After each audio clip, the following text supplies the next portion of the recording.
A man's ultimate betrayal can be the key that unlocks his wife's greatest secret. Richard Blackwood, a self-made millionaire, believed he had everything: a booming company, a beautiful mistress, and a quiet, unassuming wife at home. To celebrate a new deal, he whisks his mistress away to a secluded multi-million-dollar coastal mansion for a weekend of decadence.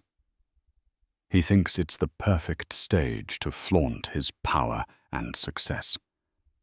But what happens when the foundation of his entire world is a lie meticulously built by the very woman he's betraying? Prepare for a story where the walls have ears, the staff serves a different master, and the price of arrogance is absolute ruin. Richard Blackwood lived a life sculpted from polished granite and shimmering glass. His office on the 54th floor of a Chicago skyscraper offered a god's-eye view of the city, a panorama he felt he had personally tamed. At 45, he had the sharp jawline, the custom-tailored Tom Ford suits, and the Patek Philippe watch that screamed success. His company, Blackwood Capital, was his kingdom built on aggressive acquisitions and what he liked to call visionary disruption. His wife Eleanor was in his eyes the perfect accessory to this life. She was elegant in a quiet, understated way, the kind of woman who managed their sprawling Lincoln Park brownstone with serene efficiency. She hosted his business dinners with grace, remembered the names of his associates' children, and never questioned his late nights at the office. He saw her as beautiful, dependable, and simple. She was his calm harbor, the soft-focus background to his high-definition life. He loved her, of course, in the way a man loves a comfortable, familiar chair. But comfort was not passion. Passion was Lana Rossi. Lana was everything Eleanor was not. She was a fiery art gallery curator, 28 years old, with eyes that devoured everything they saw, and a laugh that could fill a room. She was ambition and desire wrapped in a Chanel dress. She didn't just admire Richard's success. She celebrated it, reveled in it, made him feel like the king he believed himself to be. Their affair was a whirlwind of Michelin-starred restaurants, secret trips to the St. Regis in New York, and the thrilling electric danger of the forbidden. "You work too hard, darling," Lana murmured one evening, tracing the lapel of his jacket in the back of his chauffeured Rolls-Royce. "You closed the Apex deal. That's monumental. We need to celebrate. Properly." Richard's mind was already turning. He had been looking for an opportunity to do something truly spectacular for Lana, something that would cement his status in her eyes. A new Cartier bracelet was one thing, but an experience, that was true power. "I have something in mind," he said, a slow, self-satisfied smile spreading across his face. "A place I just found out about. Utterly private. A new property on the coast near Malibu. The Serafina Estate. It's next level. A weekend. Just us. No phones, no distractions." "The Serafina Estate?" Lana's eyes widened. She was well versed in the world of luxury real estate through her gallery clients. "Richard, I've heard whispers of that place. They say it's impossible to book. It's owned by some reclusive billionaire." "Are you sure?" Richard chuckled a low, confident sound. "Money isn't about buying things, Bella. It's about buying access. I made a few calls.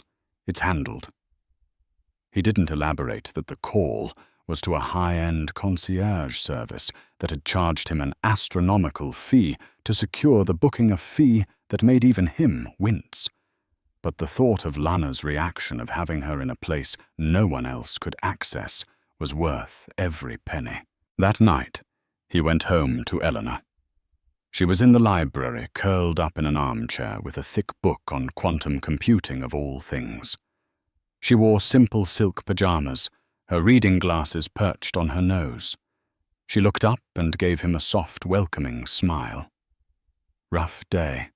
she asked, her voice calm and gentle. "The usual battles," he said, loosening his tie. "I have to fly out to the coast for a last-minute investor meeting this weekend, a real emergency summit. I probably won't be reachable." It was a lie. He had practiced a variation of a theme he had used a dozen times before. Eleanor simply nodded, her expression unchanging. "Of course. Be safe. Do you need me to pack anything for you?" No. I'll have my assistant handle it," he said, already moving past her towards the bar for a glass of scotch. He felt a fleeting, minuscule pang of guilt, which he immediately smothered with a swig of the 25-year-old Macallan. He looked at her, absorbed in her book, so content in her small, quiet world. She had no idea. No idea of the thrilling, high-stakes life he led outside these walls of the woman who truly understood the titan he was. He pitied her a little for her blissful ignorance. It was, he told himself, a form of kindness. He walked over and kissed the top of her head. "Don't wait up for me this week." "I never do," she said softly, turning a page. Her words hung in the air for a moment, but Richard was already mentally composing a text to Lana. He didn't notice the book Eleanor was reading wasn't just on quantum computing. It was an advance copy of a technical journal with handwritten notes in the margins in a script that was sharp, precise, and brilliant. He didn't see the brief, calculating glint in her eyes before she returned her gaze to the complex equations on the page. He saw only what he wanted to see: his simple, dutiful wife, safely tucked away in her gilded cage. The helicopter descended like a dragonfly, its blades slicing through the crisp, salt-laced air. Below them, the Serafina estate unfolded from the rugged California cliffs. It wasn't just a house, it was a statement, a sprawling structure of white travertine stone and vast panes of glass that seemed to float between the azure sky and the turquoise Pacific. An infinity pool bled seamlessly into the horizon. Meticulously manicured gardens cascaded down the cliffs in terraces of vibrant green. Lana pressed her face against the window, her breath fogging the glass. "Richard, it's not a house. It's Olympus." Richard felt a surge of pride so potent it was almost intoxicating. "I told you, didn't I? The best. Only the best for you." As they landed on the private helipad, a man in a discreetly tailored grey suit was already waiting. He was tall and distinguished, with silvering temples and an air of quiet authority. "Mr. Blackwood, Miss Rossi, welcome to Serafina. I am Javier, the estate manager. Please allow me." He gestured towards a silent electric golf cart. As they glided down a path paved with smooth grey stones, Javier spoke in a calm, modulated voice. "Your luggage will be taken to the master suite. The culinary team has prepared some refreshments. Is there anything at all you require upon arrival?" "Just a tour of my kingdom," Richard said with a laugh, clapping Javier on the shoulder. Javier's smile didn't quite reach his eyes, but he nodded deferentially. "Of course, sir. The estate is at your disposal." The tour was a study in jaw-dropping opulence. A 2-story library with a rolling ladder, a home cinema with plush velvet seats, a wellness wing with a sauna, and a cold plunge pool, and a wine cellar behind a bank vault door that held what looked like a liquid fortune. Every surface was immaculate, every detail curated. The art on the walls was museum quality. A Rothko here, a de Kooning there. Lana was ecstatic, touching the cool marble countertops and gazing at the breathtaking views. Who owns this place? A sheikh? A tech god? Does it matter? Richard countered, pulling her close and kissing her neck. For the next 48 hours, I do. They were shown to the master suite, a space larger than their first-floor apartment. A wall of glass retracted completely, opening the room to a private balcony with a suspended daybed overlooking the ocean. The bed was enormous, dressed in linens so fine they felt like cool water against the skin. As Lana explored the cavernous walk-in closet, admiring a rack that was curiously stocked with a few women's garments, in neutral tones, Richard spoke to Javier. "The staff," Richard said, adopting his CEO tone. "I want them to be discreet. We're here for privacy. No interruptions unless I call for them." "Of course, sir," Javier replied smoothly. "Our staff is trained to be invisible. They operate under the strictest protocols of the owner." "Good. And I'll need the keys to the McLaren in the garage. I might want to take a drive down the coast tomorrow." Javier's expression flickered for a nanosecond. "The vehicles are for the owner's personal use, sir. However, we have a house car, a Range Rover with a driver at your disposal at all times." Richard's ego bristled. "I wasn't asking to borrow a car, Javier. I'm the guest. I'm paying a small fortune to be here. I expect certain amenities." "I understand completely, sir." Javier said, his tone unwavering and polite, yet carrying an unshakable finality. "My instructions on that matter are very clear. I do apologize for any inconvenience. Now, if you'll excuse me, I will have champagne sent up." He bowed slightly and left, closing the door with a soft click. "Insolent," Richard muttered under his breath. Lana came out of the closet, holding up a cream-colored cashmere shawl. "This was just hanging in here. It feels divine. Do you think the owner left it behind? Probably the cleaning staff's—" Richard scoffed, dismissing it. "Don't worry about it. Let's open the champagne." But as Lana draped the shawl over her shoulders, she caught a scent clinging to the fabric. It was faint, almost imperceptible, a sophisticated fragrance of peony and something suede-like, elegant and incredibly subtle. It was oddly familiar, but she couldn't place it. She dismissed the thought as Richard popped the cork on a bottle of vintage Dom Perignon. They spent the afternoon by the pool, the champagne flowing freely. Richard felt expansive, powerful, the master of his universe. He had Lana, this palace, the world at his feet. He glanced over at her beautiful and sun-kissed and felt a deep satisfaction. This was the life he had built, the life he deserved. Later, as the sun began to set, painting the sky in fiery strokes of orange and purple, Lana swam to the edge of the infinity pool, looking out at the vast expanse of the Pacific. "It's so perfect, it almost feels unreal," she said, her voice soft. "Like a set." "You know, it's real," Richard assured her, coming up behind her and wrapping his arms around her waist. "And it's all ours."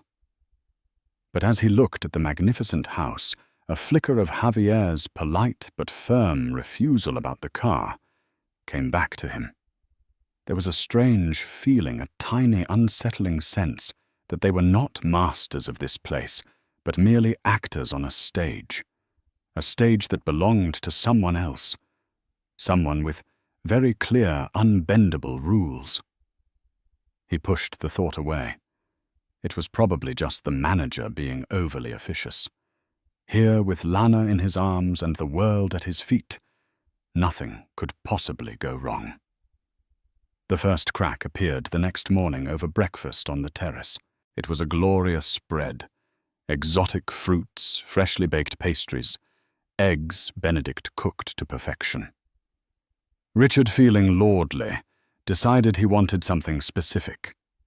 "Javier," he called out, as the manager passed by overseeing the service. "This is excellent, but I have a taste for a particular coffee. Kopi Luwak. Do you have any?" Javier paused. "We have a wide selection of world-class beans, sir. We have a Jamaican Blue Mountain that is quite exceptional." "I didn't ask what you have," Richard said, his tone sharpening with impatience. "I asked if you have Kopi Luwak, if you don't send someone to get it, whatever the cost." It was a power play, a small test of his influence within these walls. "I'm afraid that won't be possible, sir," Javier replied, his voice still infuriatingly calm. "The owner has a very specific, ethically sourced list of purveyors. Kopi Luwak is not on it. We are not permitted to serve it on the premises." Richard stared at him dumbfounded. He was being denied a cup of coffee. "You're telling me in a place like this, I can't get a specific type of coffee?" "I am saying we can't procure it for you, sir. The owner's instructions are absolute. My apologies." Javier bowed slightly and moved on, leaving Richard fuming in silence. Lana tried to lighten the mood. "Darling, it's just coffee. The Blue Mountain sounds lovely." But she too had noticed the exchange. The staff were polite, attentive, and flawless in their service, yet they moved with an autonomy that suggested they answered to a higher power, and it wasn't Richard Blackwood. Later that afternoon, they decided to watch a film in the private cinema. Richard attempting to reassert his authority. Browsed the massive digital library. He wanted to show Lana an obscure indie film she had mentioned wanting to see. He scrolled through the vast collection but couldn't find it. He pressed the intercom. "Javier, I can't find a film in the library. I want to stream it." "What's the password for the account? The system is a closed loop, sir." Javier's voice came through the speaker. "It's curated directly by the owner. Streaming from external services is disabled for security reasons. Perhaps you might enjoy one of the several thousand other selections available." The polite refusal was like a stone in Richard's shoe. He felt his control, the very thing his entire identity was built on, slipping away in 1,000 tiny increments. The real humiliation, however, came that evening. Before dinner, Richard decided to select a special bottle of wine from the cellar. He had Javier accompany him, determined to pick out something suitably impressive. The cellar was breathtaking, a library of the world's finest vintages. His eyes landed on a bottle of 1982 Petrus. "This one," he declared, pointing at it. "An impeccable choice, sir," Javier said. "Though I must inform you, wines from the owner's private collection such as this one incur a supplemental charge." "Of course," Richard said with a dismissive wave. "Just add it to the bill. As per policy for private collection items, we must charge it at the time of consumption," Javier explained, producing a small, discreet credit card terminal. "If you would, sir." Richard felt a flash of annoyance at the procedural nonsense, but handed over his exclusive Black American Express card. This card had no official limit. He had used it to buy a sports car on a whim. Javier swiped it. The machine whirred for a moment, then beeped. A small red light blinked on the screen. "I'm sorry, sir," Javier said, his face a perfect mask of neutrality. "It appears the transaction has been declined." The words hit Richard like a physical blow. "What? That's impossible. Run it again." Javier ran it again. The same result. "There must be a mistake." Richard snapped, his face flushing with a mixture of anger and embarrassment. "This is my primary card. There's no limit." "Perhaps you would like to try another card," Javier suggested politely. Lana, who had followed them down, watched the scene with a growing sense of unease. Richard fumbled for his wallet, his usual suave demeanor completely gone. He produced a visa, his secondary corporate card. Javier swiped it. Declined. Panic began to coil in Richard's stomach. This wasn't just a technical glitch. It felt targeted. It felt like a deliberate stripping of his power right here in front of Lana. "The systems can be temperamental," Javier said, his voice betraying nothing. "Perhaps we should select a bottle from the estate's main collection. There is a truly wonderful Chateau Margaux from '95. It is, of course, complimentary for our guests." Defeated Richard could only nod numbly. The word complimentary felt like an insult, a pat on the head for the man who couldn't afford the real prize. They went to dinner, but the taste of humiliation lingered far longer than the exquisite flavors of the food. Richard was quiet, his mind racing. Had his accounts been frozen? Was there a problem at the company? He had no cell service in this remote canyon. He felt disconnected, powerless. Lana tried to salvage the evening. "The Margaux is Divine Richard, much more subtle than the Petrus would have been." But her words of reassurance sounded hollow. She had seen the flash of panic in his eyes, the utter emasculation of the moment. The infallible titan she admired had just been shown to have limits. Later that night, as they lay in the vast bed, a storm rolled in from the ocean, rain lashing against the glass walls. A junior staff member, a young woman new to the estate, knocked lightly on the door. Richard answered it, annoyed at the interruption. "What is it?" The young woman looked flustered. "I am so sorry to disturb you, sir. There was a call at the main gate, an urgent matter.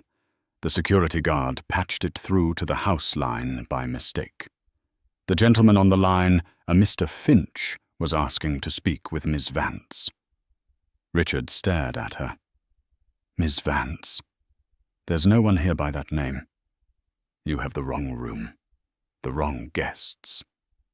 "My deepest apologies, sir," the girl stammered, bowing and backing away. Richard shut the door, a cold dread washing over him. Miss Vance. The name echoed in his mind. It was a common enough name, but here. Now it felt like another piece of a puzzle he couldn't comprehend. "Who's Miss Vance?" Lana asked from the bed, pulling the sheets up to her chin. "No one," Richard said, his voice tight. "Just a mistake." But he knew with a certainty that chilled him to the bone that it wasn't a mistake. It was a message, and it was not intended for him. He was no longer the protagonist of this story. He was merely a guest in someone else's carefully constructed world, and he had the terrible feeling he was about to meet the owner. The final 24 hours at the Serafina estate were shrouded in a thick psychological fog. Richard's bravado had evaporated, replaced by a tense, simmering paranoia. He felt watched not by the discreet staff, but by the house itself. The very air seemed charged with an intelligence that was not his own. He tried to recover his composure, suggesting a game of tennis on the private court. As they played, the estate's integrated sound system, which had been silent until now, began to play music. It wasn't the ambient jazz or pop one might expect at a luxury resort. It was a complex, melancholic piano sonata by Satie. "I hate this kind of music," Richard grumbled, missing a shot. "It's depressing. Can we get something else on?" He looked around for an intercom or control panel, but there was none. The music simply emanated from hidden speakers, a somber soundtrack to his growing anxiety. Lana paused, racket in hand. "It's beautiful, though. So thoughtful." But she too felt the strangeness of it. The music felt personal, like they were intruding on someone's private moment of reflection. Later, while Lana was showering, Richard prowled the master suite like a caged animal. He needed to understand what was happening. He opened the drawers of the bedside table. They were empty, save for a single book tucked in the back of the bottom drawer. It was a slim volume of poetry by Rilke. He opened it. On the flyleaf, in elegant, familiar cursive, was an inscription. To E.V. May you always find sanctuary within these walls. All my love. A.E.V. Eleanor Vance. No, his wife's name was Eleanor Blackwood. Vance was her maiden name, a name he hadn't heard or thought about in years. It had to be a coincidence. But his hands trembled as he put the book back. The A could be anyone. Still a name surfaced from the deep recesses of his memory. Alistair Finch. Eleanor's old family lawyer, a stuffy British gentleman he'd met once years ago at her father's funeral. The name the staff member had mentioned on the phone. The pieces were clicking into place, forming a picture he refused to see. Lana emerged from the bathroom, wrapped in a fluffy white robe. That scent, she said, sniffing the air. It's stronger in the bathroom. The soaps and lotions, peony and blush suede. It's lovely. I feel like I've smelled it before. Richard's blood ran cold. Jo Malone's peony and blush suede. It was Eleanor's signature scent, the one she'd worn for over a decade. He always thought it was pleasant but forgettable, just like he thought she was. Now it was everywhere. The cashmere shawl Lana had found, the toiletries, a faint trace on the linens. It was the scent of his wife. It's just a generic hotel scent, he lied, his voice hoarse.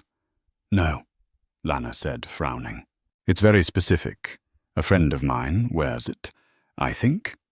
She couldn't place it, but the familiarity was unnerving. The house was not just owned by someone else. It was haunted by a presence, a ghost, whose tastes and preferences dictated everything from the coffee to the music to the very scent in the air. And that ghost was beginning to look terrifyingly like his wife. His mind reeled. How was it possible, Eleanor? His quiet, unassuming Eleanor, who managed household budgets and organized charity bake sales. The woman who needed his help to reset the Wi-Fi router. The idea that she could secretly be the reclusive billionaire who owned this palace of modern art and technology was preposterous. It defied every assumption he had ever made about her. He thought back. Her family had been comfortable but not fabulously wealthy, or so he'd thought. Her father was a university professor. They had a nice house in Connecticut. Nothing that could lead to this. Had she inherited a fortune he never knew about? Or was something else going on? Something far more complex. He remembered her late nights in the library with those dense technical books he'd always dismissed as a quirky hobby. He remembered her occasional vague mentions of a small investment portfolio she managed, which he'd assumed consisted of a few $1,000s in mutual funds. He thought about her complete lack of interest in his business, how her eyes would glaze over when he talked about market caps and leveraged buyouts. He had mistaken her silence for ignorance. What if it had been concealment? The final definitive clue came when he tried to use the desktop computer in the suite's office nook. He wanted to get online to check his company's stock, to feel connected to his world again. The computer was locked. It required a password. Out of a desperate, morbid curiosity, he typed in a word. Peter Dorlard. Access denied. Blackwood. Access denied. He stared at the screen, at the serene background image of a nebula. Then, on a wild, insane hunch, he typed in a word he hadn't used since his wedding day.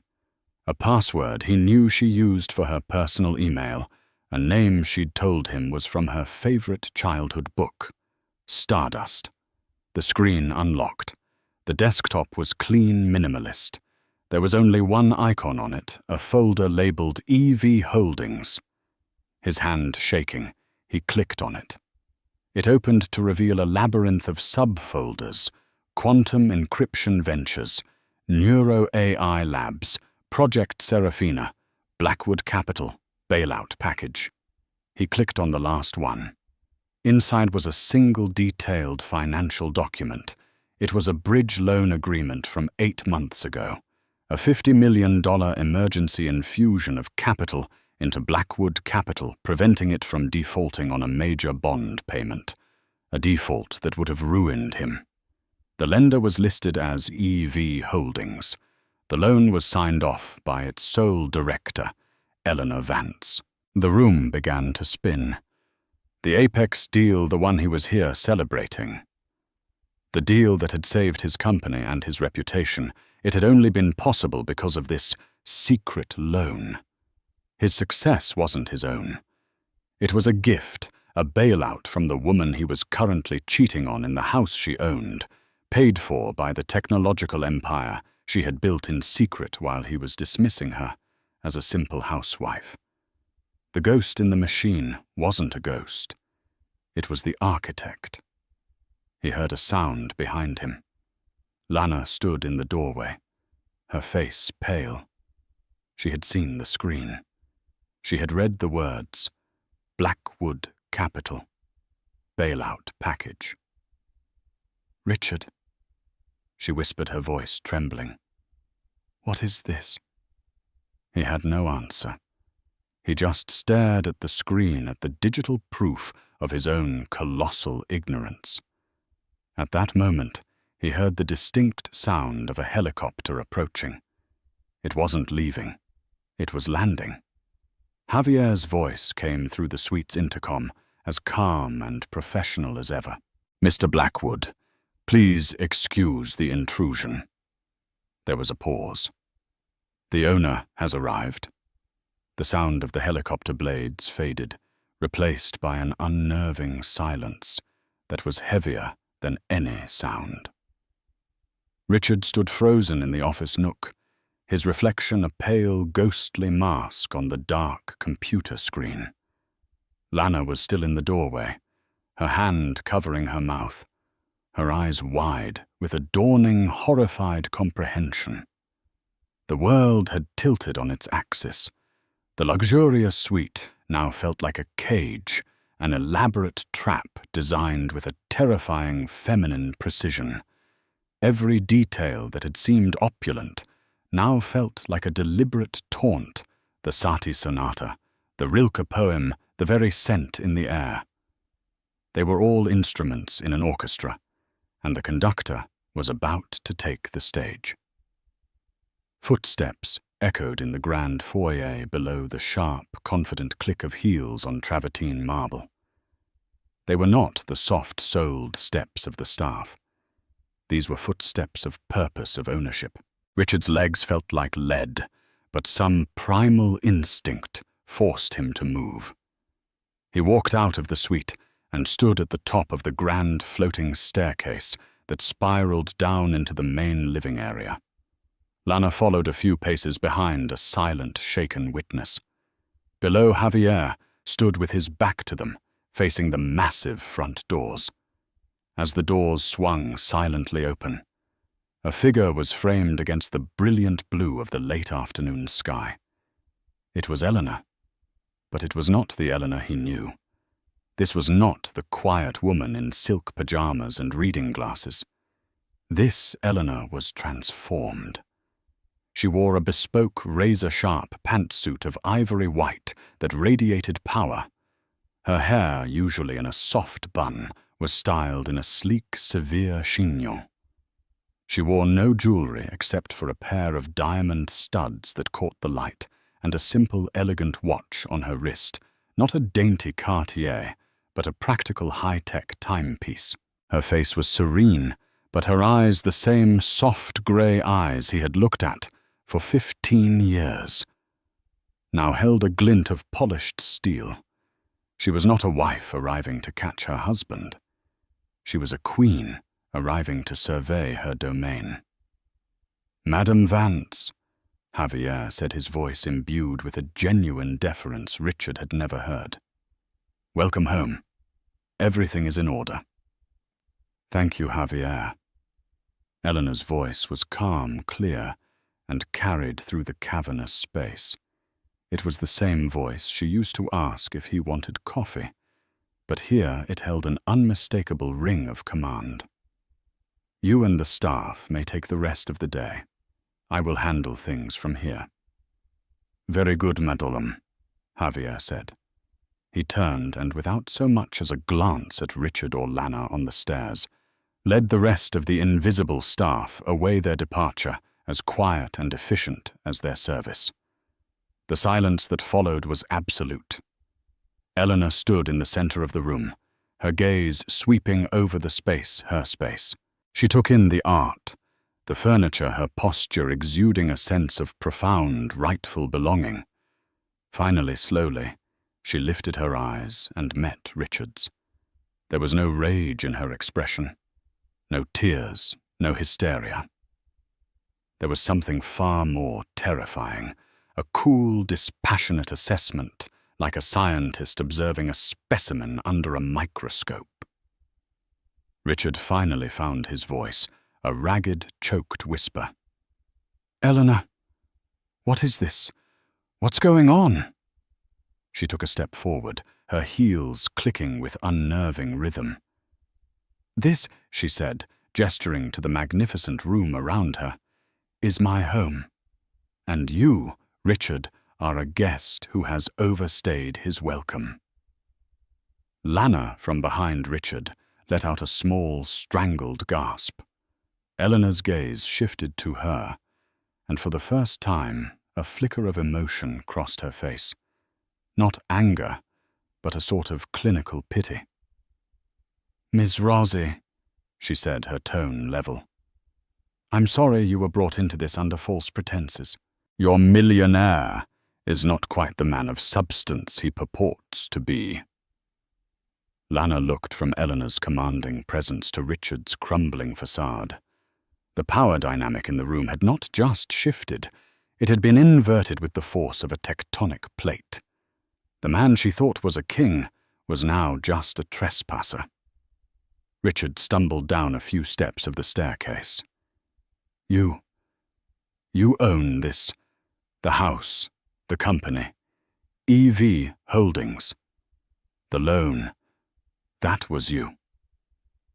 The questions tumbled out, each one an admission of his own blindness. "Yes," Eleanor said simply. "Vance, my maiden name. It seems you forgot it. I never did. I started a small data encryption firm with the inheritance my father left me. The one you told me to put in a safe, simple index fund. It turns out I have a knack for technology. That small firm became another, and then another. I prefer to work behind the scenes. Anonymity is a valuable asset." She walked over to the bar, the same bar where Richard had arrogantly poured his scotch just 2 nights ago. She didn't pour a drink. She simply ran a hand over the cool marble, her touch proprietary. "You saw me as simple Richard," she continued, her voice never rising yet. Each word landed like a hammer blow. "Domestic. The wife. It was a convenient role. It kept you comfortable. It gave me the freedom to build an empire while you were busy building an ego." She turned back to face him fully. "I knew about Lana. I've known for 6 months. I knew about the trips to New York, the jewelry from Cartier.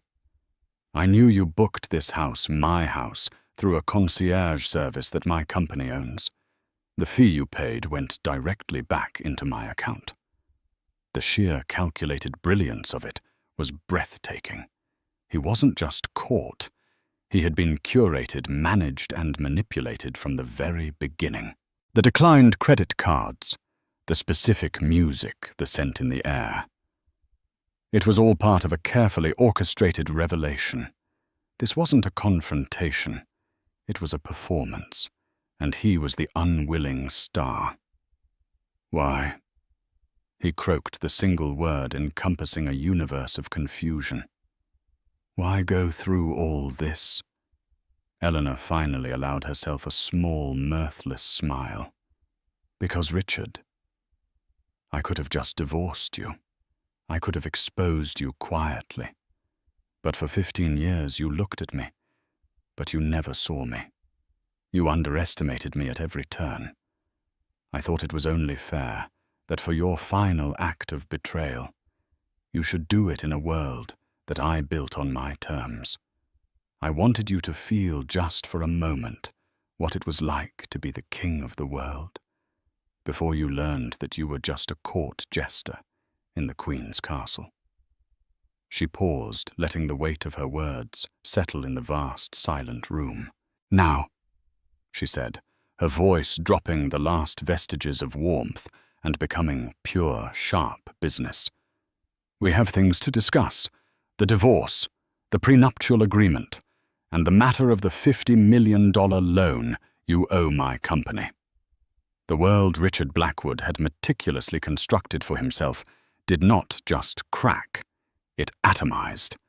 In the space of 10 minutes, he had gone from a master of the universe to a man drowning in a reality he couldn't comprehend. The grand living room of the Serafina estate became a courtroom, and Eleanor was the judge, jury, and executioner. The prenup, Richard stammered, clinging to the last piece of wreckage he could see. We have a prenup. It protects my assets, my company. Eleanor's expression was one of almost academic curiosity. Oh, that document, Alistair and I had a good laugh about that recently. Do you even remember who drafted it, Richard? You handed the task off to a junior associate at your firm, told him to get it done. You were too busy with a hostile takeover to read the fine print. She took a sleek tablet from an alcove and tapped the screen. My lawyer, Mr. Alistair Finch, the man who called for Ms. Vance last night, reviewed it before I signed. He made one tiny, crucial amendment right in the definitions clause.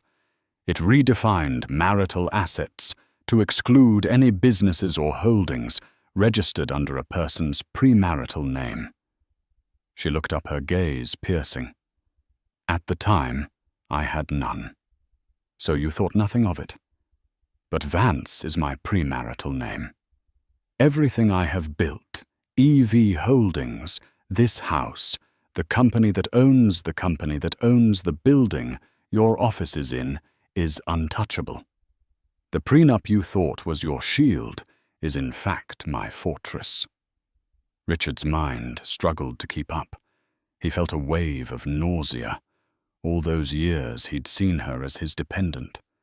He paid the bills, funded her charities, gave her an allowance for household expenses. The entire time, his financial reality was a child's sandcastle next to her mountain of granite. Lana, who had remained frozen on the stairs, finally made her move. This was no longer about a lover's quarrel. This was a financial execution, and she was on the wrong side of the firing squad. She came down the stairs, her face a mask of frantic calculation. Eleanor, Mrs. Blackwood, Miss Vance, she began, her voice unsteady. I had no idea. Richard told me. He led me to believe.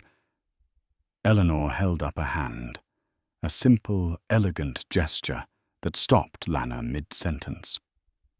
Ms. Rosie, your arrangement with my husband is of no consequence to me. However, your presence in my home is. I believe a car is waiting for you at the main gate. It will take you to LX. I suggest you don't miss your flight. There was no malice in her tone, just an unshakable finality. Lana looked at Richard, her eyes pleading for him to say something to fix this, to be the powerful man she thought he was. But Richard was a statue of shattered pride, his face ashen. He had nothing. He was nothing, with a final withering look of contempt at Richard. Lana turned and walked towards the door, her dream of a life of luxury dissolving with every step.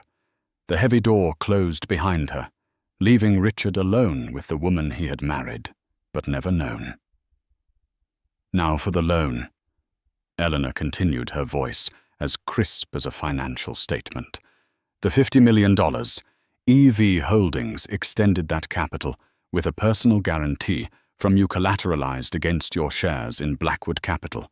According to the terms, any breach of a fiduciary duty or act of moral turpitude allows the lender to call the loan in full immediately. She swiped a finger on her tablet. Bringing your mistress to my home for a weekend of infidelity. I believe my board will agree that qualifies. The call notice will be filed at 9 a.m. Monday morning. You will have 30 days to pay it back. In cash.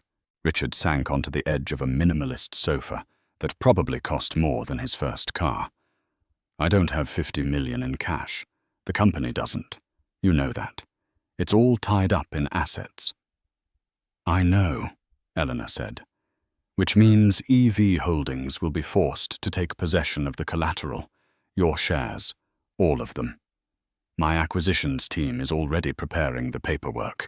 It will be a smooth transition.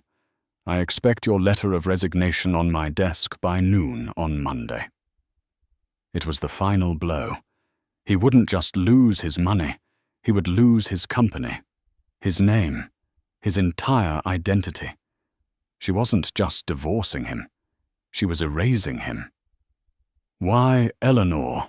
He asked again, his voice cracking with desperation. Why destroy me for an affair? People have affairs every day. For the first time, a genuine raw emotion broke through Eleanor's composure. It wasn't anger. It was a deep, profound disappointment. Destroy you, she said, her voice dropping to a near whisper. Richard, you were already destroyed. You just hadn't realized it. This isn't about the affair. That was just a symptom. This is about your condescension, your willful blindness. For 15 years, I tried to share my world with you. I would mention a breakthrough in machine learning, and you would pat my head and say, "That's nice, dear." I'd try to discuss a complex investment strategy, and you'd tell me not to worry my pretty little head about it. She walked towards the massive glass wall, looking out at the ocean. I loved you, Richard. I loved the ambitious young man I married. But he got lost along the way. He was replaced by a caricature, a man who measured his worth in acquisitions and hollow displays of power. You didn't want a partner. You wanted a spectator. The affair with Miss Rosie wasn't the betrayal. The betrayal was the 15 years you spent looking straight through me. The silence in the room was absolute, broken only by the sound of the waves crashing on the shore far below. Richard looked at this stranger, this titan of industry hidden in plain sight, and saw the full, devastating scope of his failure. It was a failure not of business, but of perception, a failure of respect, a failure of love. He had built his kingdom on what he thought was solid ground, never realizing it was all floating on an ocean of her creation. And now the tide had come in. The aftermath was not a storm, but the chilling, absolute silence that follows one. There was no cathartic shouting match, no dramatic pleading. The execution had been too precise for messy emotions. At Eleanor's quiet summons, a sleek black sedan. Part of a fleet Richard now sickeningly assumed was also under her control, arrived to escort him from the premises. He was an intruder, a foreign body being expelled from the system. He was instructed to pack a single overnight bag, an order that underscored his new status as a transient. He walked back into the master suite, a space where he had felt like a god just hours before. Now it felt like a museum of his own failure. The scent of peony and blush-swayed Eleanor's scent seemed to cling to him, suffocating him with the truth of his ignorance. He moved robotically, opening drawers, filled with his expensive, useless things. He picked up his Patek Philippe. The watch he'd so often used to mark his importance, its weight now feeling obscene.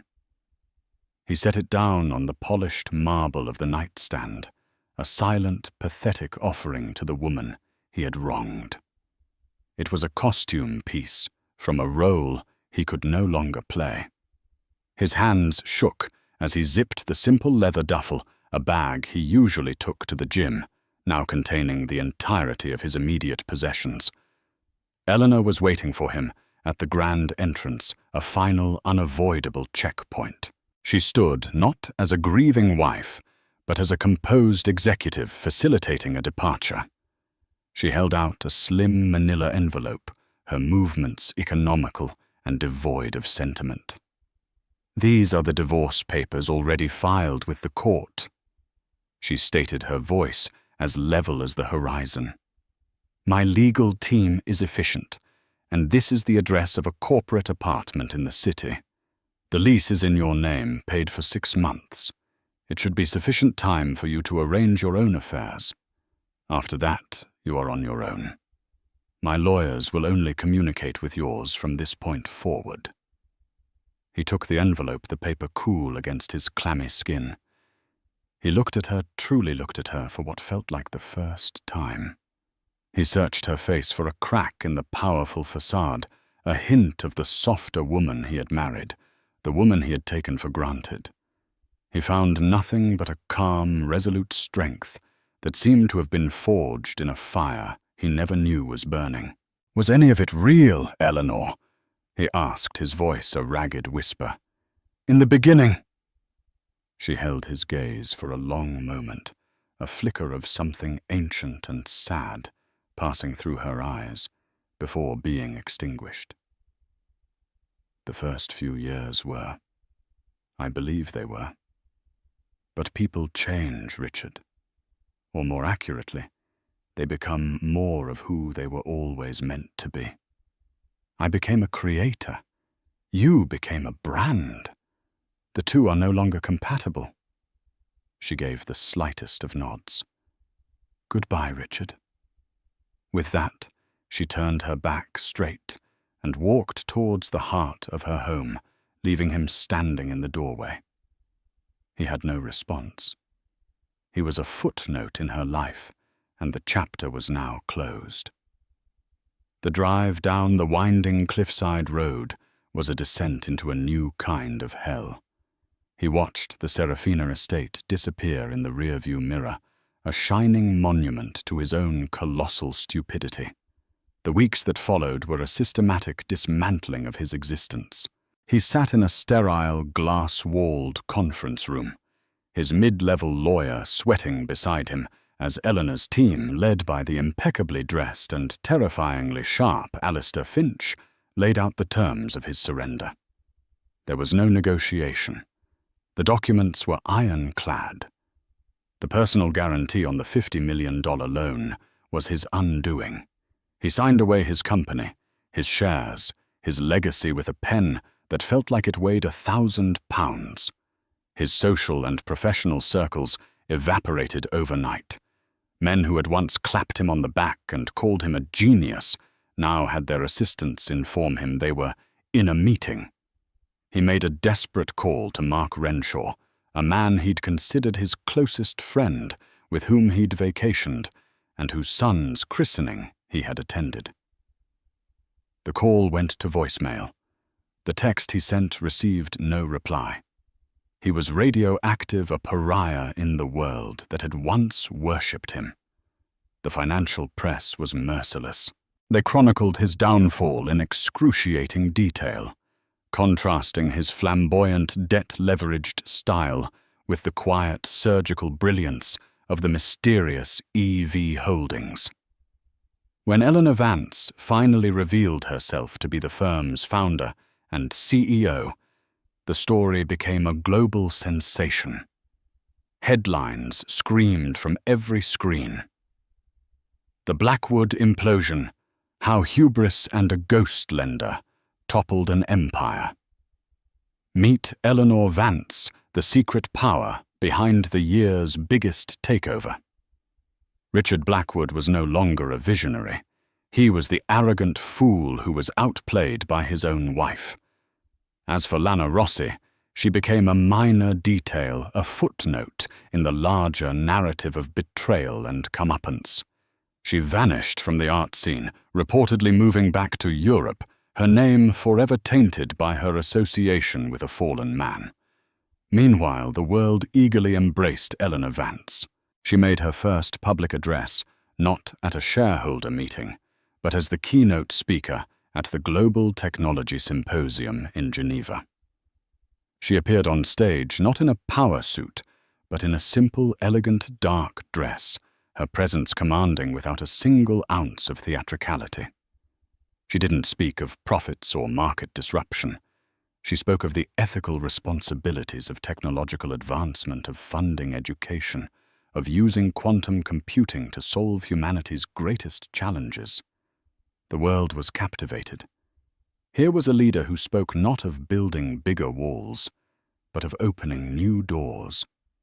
Months later, Richard sat on a worn vinyl stool in a dimly lit sports bar in a part of Chicago he barely knew existed. The air was thick with the smell of stale beer and fried food. He was nursing a draft beer, a far cry from the vintage Macallan he once favored. On one of the many television screens mounted on the wall, Eleanor's face appeared. She was being interviewed announcing a multi-billion-dollar philanthropic foundation dedicated to advancing STEM education for young women. She was poised, articulate, and radiated a serene confidence that seemed to light up the screen. She was magnificent. A man next to him, a construction worker, by the looks of his dusty clothes, gestured at the screen with his beer bottle. "That Eleanor Vance, huh? She's incredible. Came out of nowhere and changed the whole game. Brains and class. Wonder what kind of idiot man would ever let a woman like that go?" Richard said nothing. The man's casual words were more brutal than any legal judgment. He was that idiot man. He slid a crumpled $10 bill onto the sticky bar top and walked out into the cold anonymity of the city night. A ghost of a man haunted by the shadow of the queen he had mistaken for a pawn. Thousands of miles away on the coast of California, Eleanor Vance stood on the private balcony of her home. The sun was setting, melting into the Pacific in a breathtaking blaze of orange and violet. The evening was quiet, the air crisp with the promise of a new day. Her work for the day was done. She wasn't looking back at the wreckage of her marriage or the man she had been forced to dismantle. Her gaze was fixed forward on the endless horizon. In her hand, she held a tablet displaying the first architectural plans for the Vance Institute for Girls, the inaugural project of her new foundation. This estate was no longer a sanctuary from a life of pretense, but a launch pad for a life of purpose. The gilded cage had been a necessary cocoon, but she had finally emerged, not broken by betrayal, but freed by it. She took a deep breath of the salty air, a world of infinite possibilities, stretching before her, all of them hers to build. That was the story of Richard Lana and the brilliant Eleanor Vance. It's a powerful reminder that the greatest strength can be found in the places we least expect it, and underestimating someone can be the most expensive mistake you'll ever make. Eleanor's journey wasn't just about revenge, it was about reclamation.